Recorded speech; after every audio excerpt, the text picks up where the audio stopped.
Éric Scherer, bonjour. Bonjour. La crise qui dure maintenant depuis plus d'un an a particulièrement affecté l'économie et les entreprises, de façon d'ailleurs très inégale d'un secteur d'activité à un autre. Et dans ce contexte, le crédit interentreprise est plus que jamais la première source de financement des entreprises, particulièrement en France. En 2020, c'était près de 672 milliards d'encours.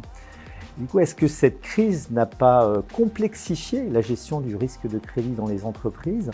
Et est-ce que la visibilité que l'on pouvait avoir et que l'on peut avoir aujourd'hui sur les clients, ses fournisseurs, ses intermédiaires ne s'est pas un peu obscurcie?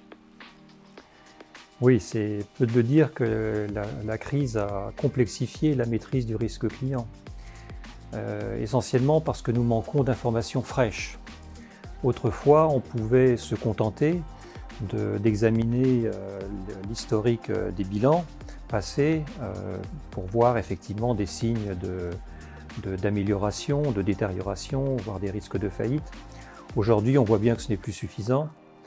On a besoin de savoir quelle est la situation à date de l'entreprise, savoir quel est son niveau de capitaux propres, son endettement, quelle est sa situation de trésorerie.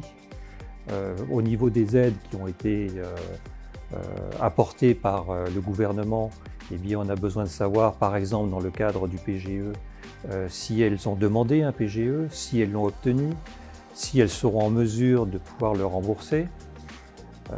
Voilà. Et il y a donc beaucoup d'autres aides aussi qui ont été apportées, le chômage partiel. Donc tout ça doit être connu et examiné.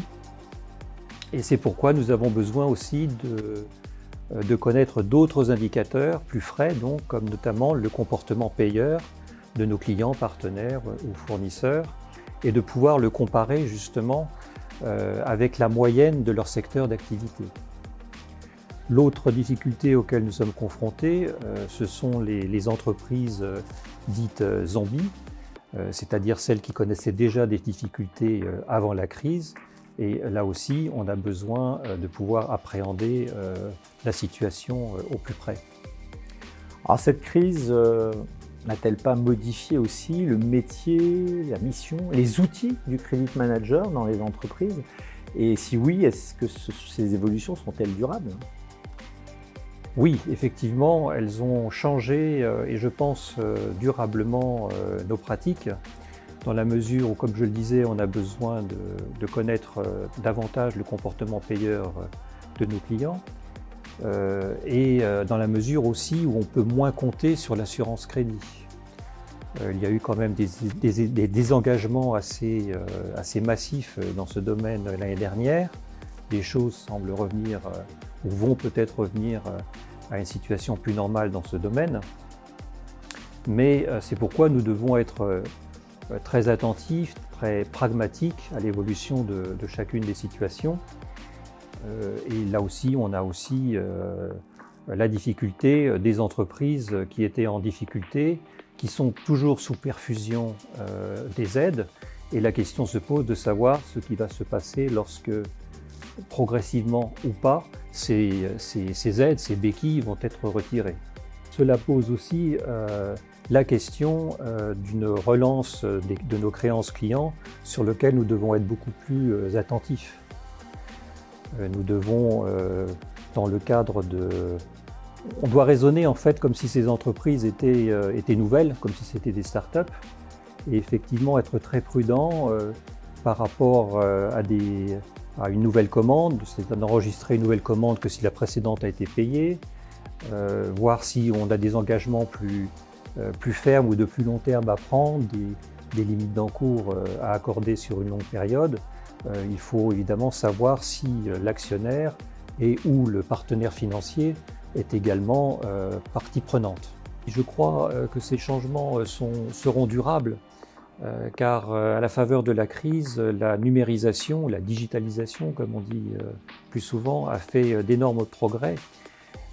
Et nous ont impacté favorablement dans la mesure où elles nous ont permis de nous concentrer sur la valeur ajoutée de notre métier qui est la relation financière client.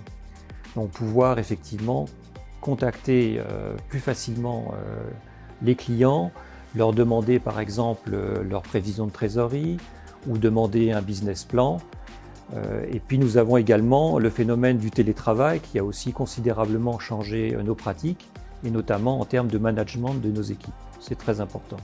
Alors, les gouvernements, d'ailleurs, dans le monde entier, particulièrement le gouvernement français, a pris de nombreuses mesures, parfois tout à fait inédites, par exemple en 2020, avec la suspension provisoire de l'activité des greffes de tribunaux de commerce, particulièrement concernant les procédures collectives. Et la principale conséquence à cette suspension partielle d'activité a été la réduction du nombre de défaillances en 2020. On est passé de 50 000 redressements et liquidations judiciaires en 2019 à peu près 31 000 redressements et liquidations judiciaires en 2020. Ne craignez-vous pas que 2021 soit finalement le théâtre d'une grande vague dévastatrice de défaillances? Et puis, ne craignez-vous pas aussi un effet domino sur les chaînes clients-fournisseurs les plus exposées et un effet sur le risque crédit associé à ces chaînes clients-fournisseurs? Oui, alors effectivement, tout le monde s'attend ou prédit un tsunami des défaillances dans les prochains mois. Seulement, on est quand même en peine un petit peu de le prédire, dans la mesure où pour l'instant l'économie, enfin nos entreprises, nos partenaires sont encore sous perfusion. Donc la question se pose de savoir à quel rythme risquent de se produire ces fameuses défaillances. Est-ce que ça va être étalé dans le temps? Ça, nous ne le savons pas encore. Bon, il est certain qu'il y a des entreprises dont on parlait tout à l'heure, les fameuses entreprises zombies qui sont actuellement sous perfusion. Celles-là auraient dû logiquement, à cette heure, être comptées comme des entreprises défaillantes. Néanmoins, elles ont été soutenues comme les autres. Il faudra voir, certaines vont peut-être s'en tirer, d'autres pas, nous le verrons. Et effectivement, il faut avoir dans ce domaine une approche très sectorielle. Il faut vraiment voir parmi les entreprises, secteur par secteur. Bon, il y a des secteurs dont on sait qu'ils sont durablement impactés, sinistrés, comme l'aéronautique, comme l'automobile, qui a du mal quand même à se redresser.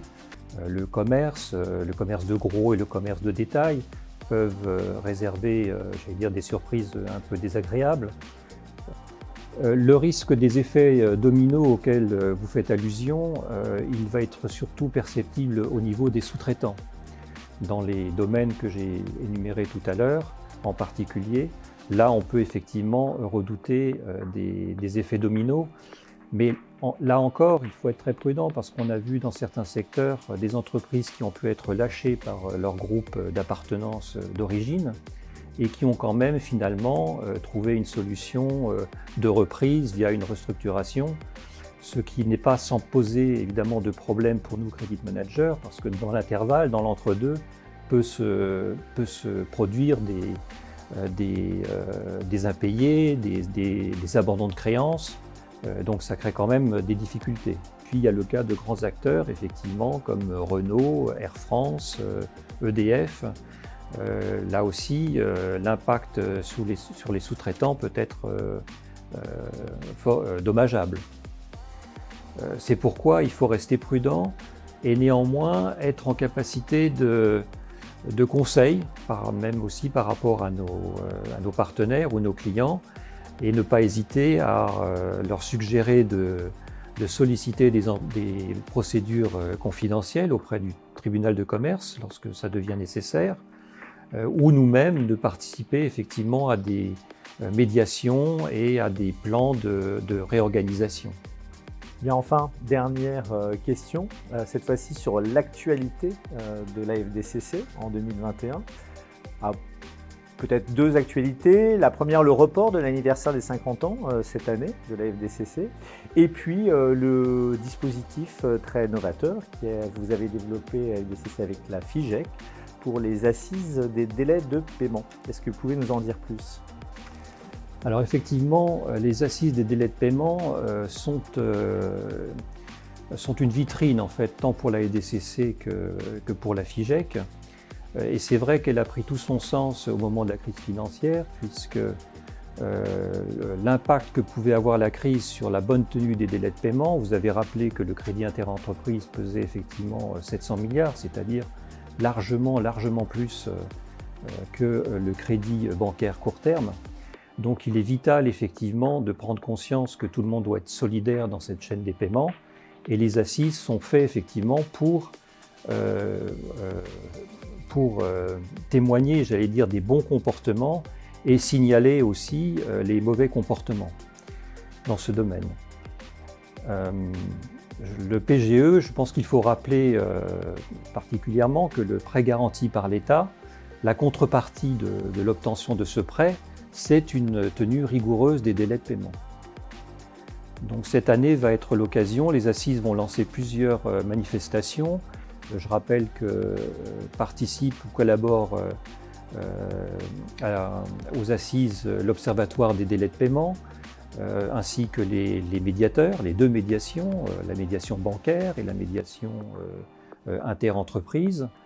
Nous convoquons également des organisations patronales ou des témoignages de patrons qui vont pouvoir nous donner des informations fraîches, là aussi, sur l'évolution de la situation.